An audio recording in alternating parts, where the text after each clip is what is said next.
Hey guys, welcome to another episode of Leaders Lens, where we're giving you remarkable insight from relevant leaders. Today, I have here somebody extraordinary, Richelle Delia, co-founder of Housing Joint Ventures. I can't wait for her to tell you all about it, but I'm excited to have her here. She is a boss lady, extraordinaire, marketing guru, and all those things, and so much more.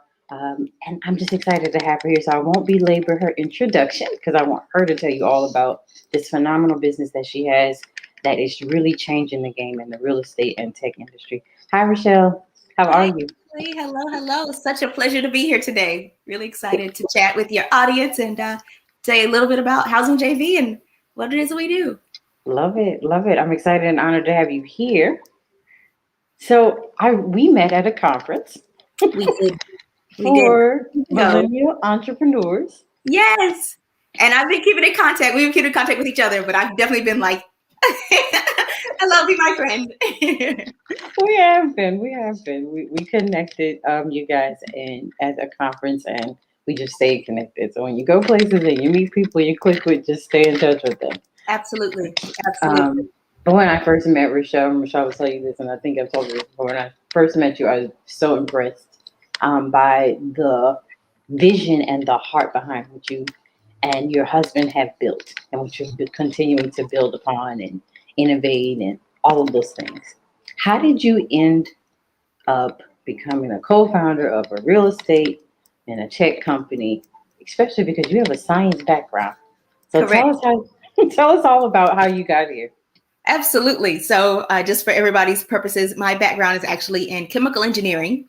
And so I focused on basically material science with a focus on the healthcare industry. So, looking at when people have diseased or injured nerve ends, how they could get reconnected together. So, I studied materials science from a polymer's perspective. So, basically, plastics that are present in the body. And when I got my first big girl job, I came up to Ohio to work for a building materials manufacturer. So a company that works in making the stuff that makes a building. So think like insulation, roofing shingles, drywall, all those things are building materials. So I went to work for one of those manufacturers sitting behind a microscope. And one of the things that I realized, it became very quickly apparent to me that, the building materials industry was very much dominated by what we call housing starts. So those are the number of new homes that are started every single year. That's going to impact the number of materials that you need to purchase. Makes a lot of sense.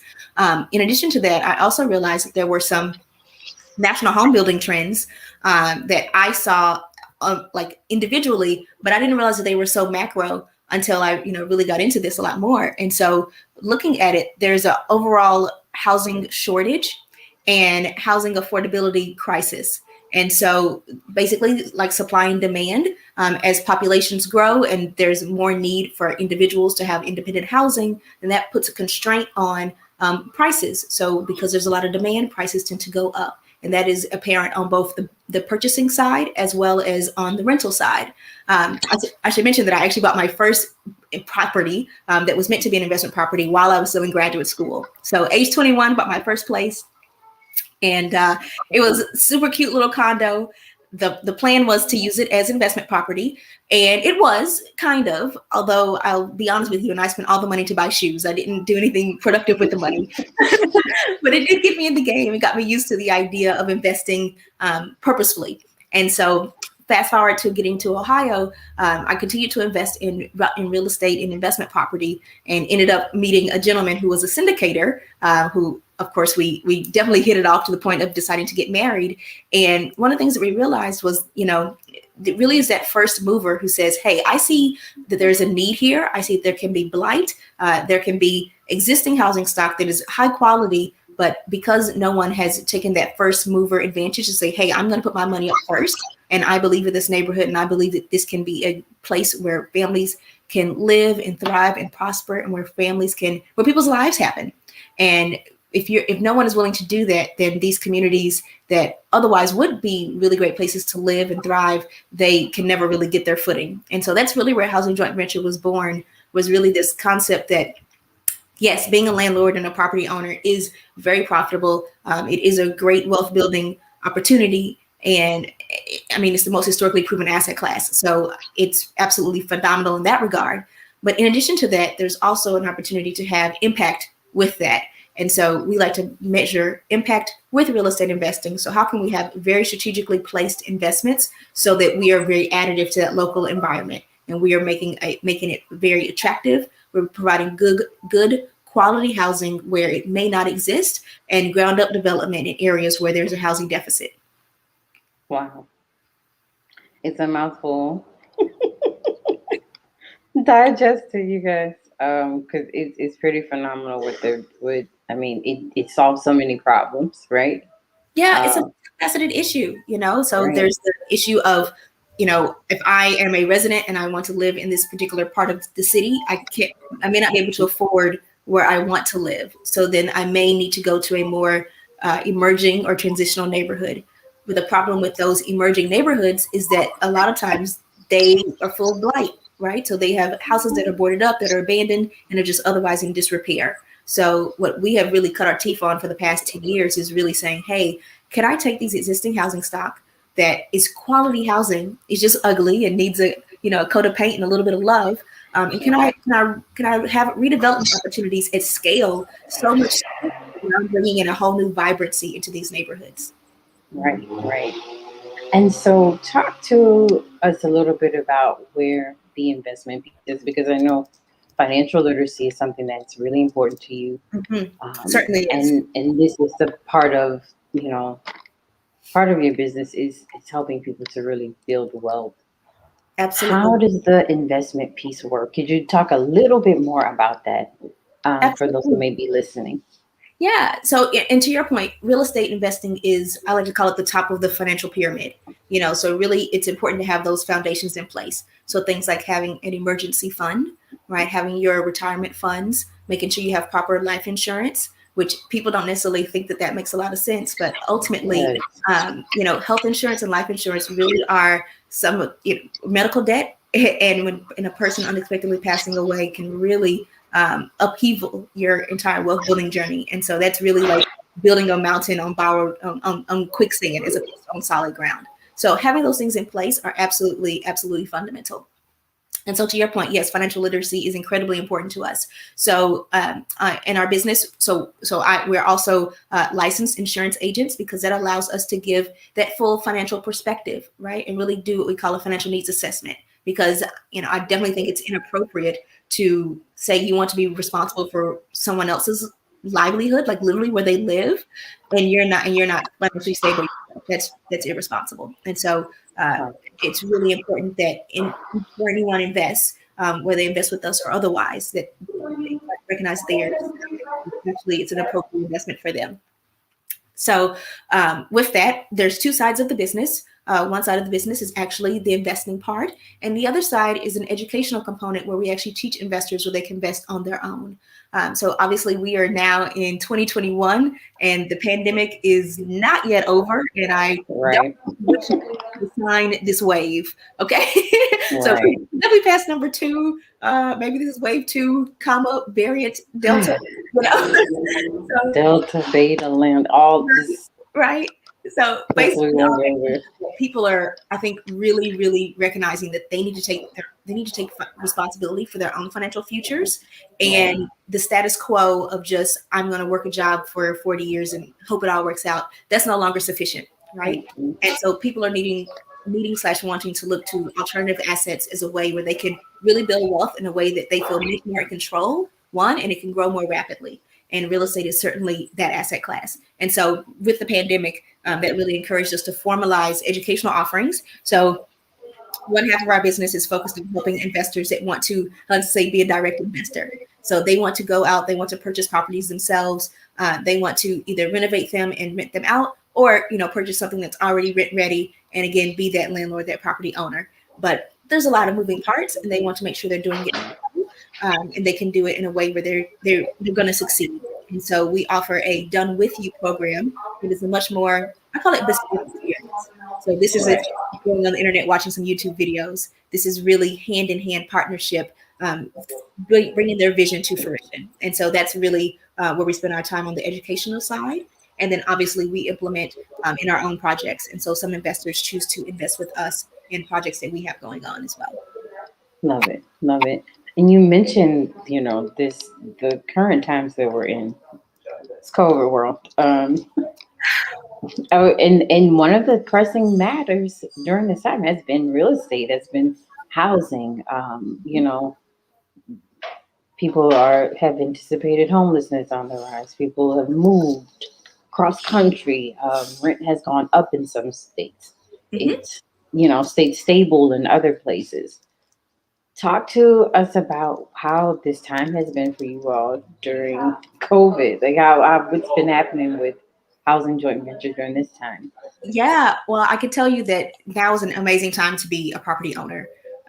It's I think prior to the pandemic, both of us are millennials, and I think millennials Mhm. definitely had this opinion prior to the pandemic that home ownership, property ownership was optional, and that having a subscription lifestyle was actually preferred. So I can, I don't need to own my cell phone. I can subscribe to Apple for my phone. I don't need to own the music. I can just subscribe to Spotify. I don't need to own my home. I can just rent, and then I have flexibility and mobility and all those things. And that sounds great.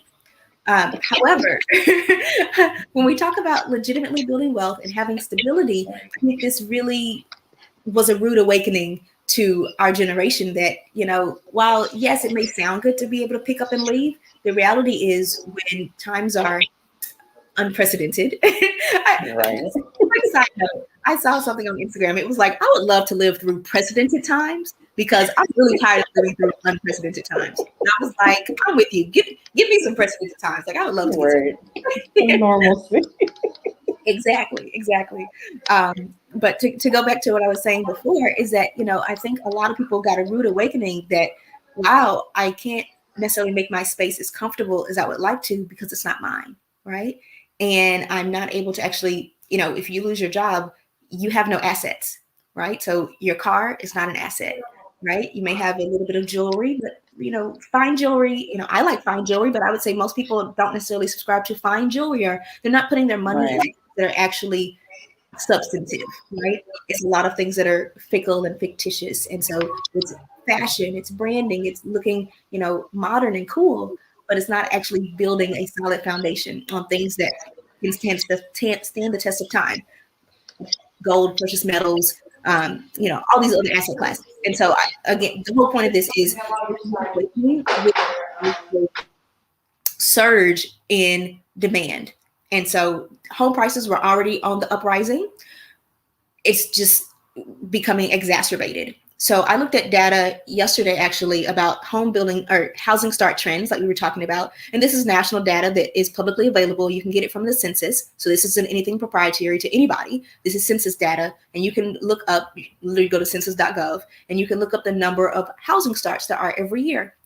Even in 2021, we are not yet back to the same number of housing starts that we were in the year 2000.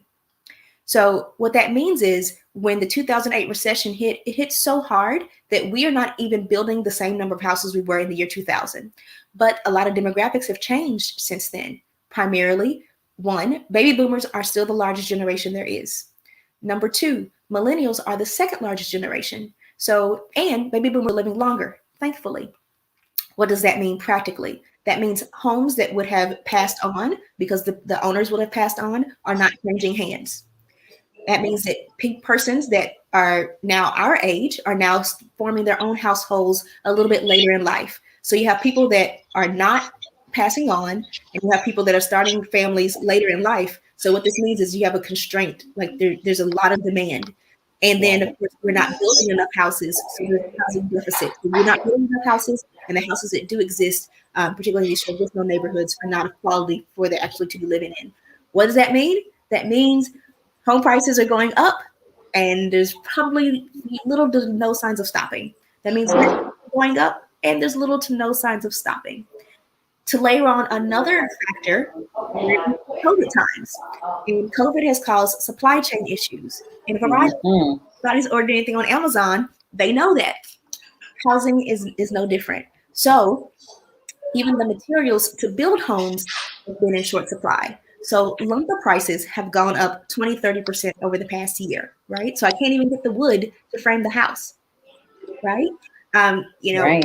our previous president Trump had a tariff on imported steel and metal goods. That's now no longer. So now we're now trying to pay more for steel because it's now, American based. So all these things are really causing the actual cost to build a house to increase as well. So that has nothing to do with the broader, like what stage in the economic cycle we're in. That's supply and demand. And I see we are outpacing our demand is outpacing supply. And, obviously COVID has caused certainly a lot of people to pass away, but I don't think those numbers are significant enough to really bring this back into balance anytime soon. Right. And so what I'm hearing for you is that, wow, it's a lot of things to unpack.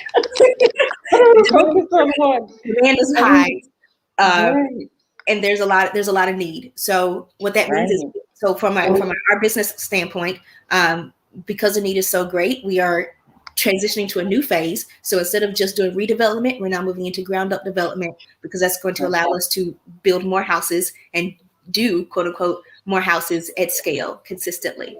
And so you can only do so many unique projects in a year, but when you're doing from the ground up, there's a lot more systemization that you can take advantage of. And so Right. that's where we're moving forward in on our own project portfolio. And so that's where we're going. That's the meat and potatoes of this. So that's the so what. Mm. And then on the other side, that means that there's a huge demand for people to learn how to invest. And if Right. anyone is interested, I would say the time is now. This isn't the time to wait and see. And I want to see if I can get in later. Obviously with the pride, even us, we needed to raise our rates because the demand was great. And there's only so much time that you can dedicate to really encouraging and helping someone grow in a way that's sustainable and helpful. So Love it. fortune favors the bold. Is Right. what And it does. And I mean, it's bold and it's brilliant. But it's a solution for what's needed right now. Mhm, mhm. So I'm a believer that there are a lot of good things that can come out of bad situations, and I think this is a solution for Yeah, some of the things that have been I would say presented themselves because they've been here, but have we been cognizant of them? right. Probably not. Right. This isn't anything new. Like we've all Right. we've all been knowing that, Right. the idea that you should buy a house, and Hmm. that's not new and it's not anything novel. Everybody gets the idea. I Right. buy a house, I put people in it, they pay me money, and I keep getting paid. Like that's very simple. There's nothing Right. complicated about that. The complication is in the mechanics of it and timing and really trying Right. to understand how do you actually execute it in a way where you can be successful. And there's a saying, a cliche, and it says, "Don't wait to buy real estate. Buy real estate and wait." And that certainly has been our experience. That's good. In times like this, it just allows you to say, okay, where am I going to get the best return on my investment of time, investment of Hmm. money, investment of effort? And so that's really what COVID has brought, and I think it will continue to bring. And so I think people that are already invested will really see a lot of benefits. And I think that as we start to see some mortgage foreclosures that will hit the market in the next 12 to 18 months or so, I think there's going to be a huge opportunity for people that have always wanted to get in. I think it's going to be a great time to get in. Sorry, I Right. have to Wow. No, it's all good. Things happen. It's all good. I mean, it's just so much to unpack. It's so much to unpack, but I hope what the audience is hearing um, are a few things um, beyond having a solution, but knowing the importance of ownership, hmm hmm knowing the importance of ownership, knowing the importance of ownership of property, and making that investment and holding out, being patient. I don't think we've been patient enough, but things pay off when you're patient. It's just like building a business. Obviously, Leadership Right. Lens is focused on helping people, enter entrepreneurship and build their own businesses. This is exactly that. This is just a way to diversify, a way, not necessarily a way, but in conjunction with your, I'll call it service-based or product-based efforts. Because the problem with a business, a traditional business, is that once you stop doing, the money stops coming in, right? And so one of the things that you want to think about is how can you disassociate your income from your personal efforts? So what can I do where I earn even when I don't physically do anymore? So what are those assets that I can build? And I'm not saying real estate is the only asset. That's not the case. Real estate is very wonderful for a variety of reasons. Mhm. Reasons 1 through 15 are the tax advantages. I'm not gonna lie, but there are a lot of other things that you can invest in. So think about, as a business owner, having ebooks or electronic books that people can purchase, right? Having courses and Right, educational content. That's brilliant. People love to, there are a lot of people that may not be able to afford your services, but they want to learn how to do it. For us, right, there are people that don't meet the criteria to invest with us because, the government regulates the amount of wealth you already have before you can invest. So it makes sense to just teach them how to do it themselves, right, right? right, So those things are right, really bring a longer tail of benefit to your business. And so right. just really taking that long-term investor's mindset, I think is very helpful. Awesome, awesome. Wow, it's so meaty. It's so meaty of what you guys are doing. Talk to me about with you have the educational piece and you have the investment side. Hmm. Talk to the audience about what it's like to actually be in the weeds. You all are visionaries for sure. You're visionaries, but visionaries, the difference between a visionary who makes an impact is the execution. And so, what does a week look like in your life or Yeah, your business? yeah. It's every week is different, as I'm sure you already know. And then I would say on the visionary ladder, my husband would be even more visionary than I am. Oh, wow. Yeah. So in the way we divide out different aspects of the business is I lead the educational side and then he leads the development side. So actually on the ground development because his background is in city and regional planning, so it makes a lot of sense. Awesome. So what does my week look like? Well, my week looks like one, talking with clients. So doing, to your point, marketing.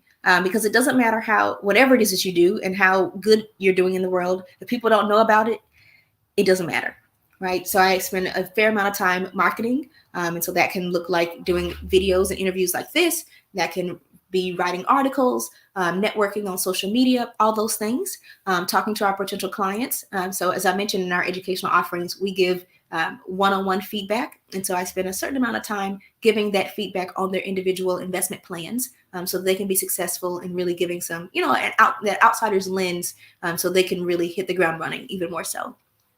Obviously, spend a lot of time talking to attorneys and architects, and all those people. And I think another thing that has really come to bear from this pandemic is finding labor, finding help, finding team members. So marketing is just as much marketing for clients as it is for team members to help. So, I mean, I even gave a lecture last week at a university just to encourage interns to apply to work for us, to work with us. So it's just like, Right, you're right. marketing yourself on all fronts. And so I like to think of myself as a chief talking officer. Let's leave the educational side, but really my job is to talk and say, hey, you see what we're doing? Hey, could we work together? Can we collaborate here? And those sort of things, and really trying to build relationships and deepen relationships as much as possible. Right. And staying visible and staying present, top of mind. That's good. That's good. Absolutely, That's absolutely, good. absolutely. So Yeah. I would imagine just with we're dealing with real estate and everything that comes with it, right? And tech. That you guys have probably encountered something that just made you take that long sigh. You mean just today or this week or this year? Like how much time you got? Oh, just make you take the long sigh. Yes, lots of things. So I'll has tell there you been an obstacle or that you guys have encountered? yeah, I would say the biggest obstacle is the obstacle of going to that next level. So I mentioned Wow. that, for us going from, I'll call it residential redevelopment to ground up development and commercial, that has been such a learning opportunity. Now, we didn't just jump in all willy nilly. We were doing this for 10 years already before deciding to pivot and really up level ourselves. And so I'm thinking specifically, we have invested in some commercial warehouse space in Detroit. And Detroit is a much larger city. It's a much more robust city than where we currently operate, which is in Ohio. So we're in Columbus, Toledo, Dayton, Ohio, and Detroit, Michigan. But historically, Detroit is a major market. It would be on the caliber of LA, New York, Chicago. Like it's a tier one city. It's experienced a lot of population decline, but from a regulation standpoint and their how to do business standpoint, they're definitely still big city. And so layer big city mentality to big city buildings, like literally commercial buildings, warehouse spaces, the level of transparency and hoops that you have to jump through is remarkable. And so it's been really an educational experience. That's how I'll say it, an educational experience to say, using the same model and saying, hey, I want to take this building that is in disrepair and needs redevelopment is not so easy as being visionary. Like there are a lot of there are a lot of hurdles that you have to overcome in order to do those things. And so that gives you a lot of long sigh. And I think people they're like, oh my goodness, I love real estate. I want to hop in and get bigger faster. Well, the fees and the regulations and the requirements also add more zeros the bigger up you go. And so that has definitely given us some long sighs. To say the least. To say the least. So how do you stay with that? What's been one of the keys that you used to really stay focused on your vision and seeing it, continue to unfold? You have to resell yourself on the vision. There's a book called Sell or Be Sold by Grant Cardone. So I know he's very famous for the 10X rule, but he also wrote a book called Sell or Be Sold. And he also says that the most important sale that you can make is to yourself. So that means that you have to believe in yourself. You have to believe that you're your own best investment. There's no property. There's nothing else that I can invest in that's a better investment than myself, right? And whatever I'm doing is the best thing that I should be doing. And so doing that and convincing yourself to commit. So another thing that he says that I totally love, and this isn't a Grant Cardone commercial, I just really resonate with this message. And he says he'd rather commit 100% to the wrong thing than commit partially to the right thing or an absolute perfect plan. Because by committing 100%, he'll get further, faster through his ultimate commitment, even if his plan isn't as polished as it should be, right? And as he goes, he'll get more vision and more clarity and so on. And that is so true. A lot of it is just being like, I'm going for it. I'm, come hell or high water, this is what's happening, and I'm doing it, and I believe in myself, and I believe in this vision, and I'm rolling with it. It'll get better, and I'll iterate over time. Right, that C word, commitment. Commitment, Some man. people get thrown in the towel too soon. Commitment. Even if you have to adjust for a temporary moment, like stay committed. Because Exactly. you know that, hey, it's time to. And I there's another quote, and I may butcher it, but it's essentially, be hard fast on your destination, but loose in how you get there. So like, I know where I'm trying to go, but it doesn't, I'm loose in the methods to how to get there. Right. You know what I mean? So like, I have goals of the number of students that will help this year, but I'm very loose. Do we find them via Facebook advertising? Do we find them via, them watching interviews like this? Do we find them on a YouTube channel? Like, I'm fluid in the how, but the end vision is the same. Love it, love it, love it. So, if you had to give the audience two pieces of advice, because you've given so much wisdom and knowledge you've shared, thank you for that. If you had to give two pieces of advice concerning anything in life, what would they be? The first piece would be to invest for the long tail. So what I mean is, what can you do where it's going to have a long lasting benefit? So for example, the properties that we have now, the income that we have now is a result of actions that we've taken in 2015, 16, 17, so forth and so on. So what can you do today that's going to give you a long lasting benefit? And it doesn't mean that you have to be, we just finished talking about commitment, but it doesn't mean that you have to be hard fasted. You can never do anything different. Right? One of the things that has come out of this pandemic is, what? I don't want to be a resident facing landlord anymore. That's okay. That's perfectly fine. Right? But still investing for that long tail, and what actions can I take that are going to, let's say, live beyond just that first individual effort. So just to give a very concrete example, we're doing this video, this is a recording, and this is going to live beyond this hour and a half that we're spending here doing this, right? And so this is something that is invested for the long term. So this isn't just a one and done thing. It's, I'm doing it once, And then now people can watch this over and over again, and the message can be the same and be consistent, even though I don't personally have to spend more time doing it. Right. So that can be, again, YouTube videos, that can be writing books, publishing ebooks, anything like that, where you do it once and you retain that benefit over time. And of course, real estate investing is my favorite version of this. But so that's one. The second I would say is, oh, let me think of a good one, because that's definitely my favorite. I would say look for areas of high leverage. So this is very Mm, similar to the long tail, but it's about what can I do where I get more benefit than I put into it. So I don't want to use real estate as a second example, but what I'm trying to say is, if you were to invest in real estate, you purchase one property and you get the benefit of owning it over time, as in rental income. So it'll pay you consistently. But leverage means that it's going to grow and compound consistently without you having to do more. So in a real estate context, that will be the value of the building would increase over time. So what you can do with that demand is going to consistently build up and give you more and more leverage over time. So that could be building a team for your business. So where I do one thing and now I have three people working on the idea as opposed to just me, right? So what can I do and where can I invest my efforts where I do one thing, but I get a fulcrum effect. So my one action, I don't get the effect of one action, I get the effect of many actions from my one. wow. Hopefully Taking notes. I hope y'all are taking notes. I hope you're taking notes. I hope that's helpful. I hope you're taking notes. If you want to find all about, or even more about this phenomenal program, Housing Joint Venture, check out this website, housingjv.com. And you also have something called a good deal formula. You want to share with that? I sure can. I sure can. So one of the things that we've noticed is that when people are thinking about investing in real estate, one of the first questions that come to mind is, oh my God, well, I want to do it, but I want to make sure my money is good. How do I find a good deal? How do I know I'm not overpaying? How do I make sure that this is a valuable investment and a quality investment? So therefore, we've made the good deal formula, which is a very concise. So there's no time wasted.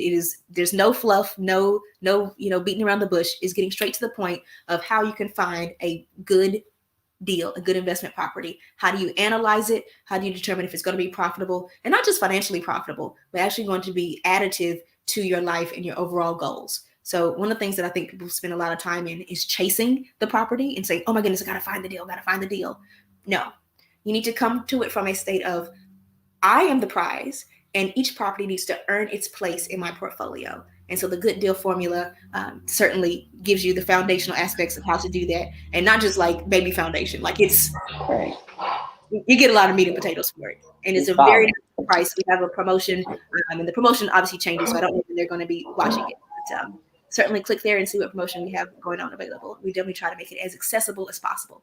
Awesome. Awesome. Awesome. Awesome. Thank you so much, Richelle, for just the dropping buckets of jewels and gems My and knowledge. pleasure. That is so important for this generation, but it also helps set you up for future generations. I am a recipient of what I know real estate can do in somebody's life and in a family's life. So everything she's telling me is 100% true. And so even if you're here, baby knowledge, like get in there with them because they can teach you. They Mhm. can teach you. So thank you once again. If you'd like to contact Richelle, again, you can find her here at housingjv.com and definitely check out the Good Deal Formula. Love spending time with you all as always. Thank you for tuning in. We'll see you next time. And if you want to be a guest or you want to connect, please visit www.leadershiplady.com. Thanks, guys. Bye bye.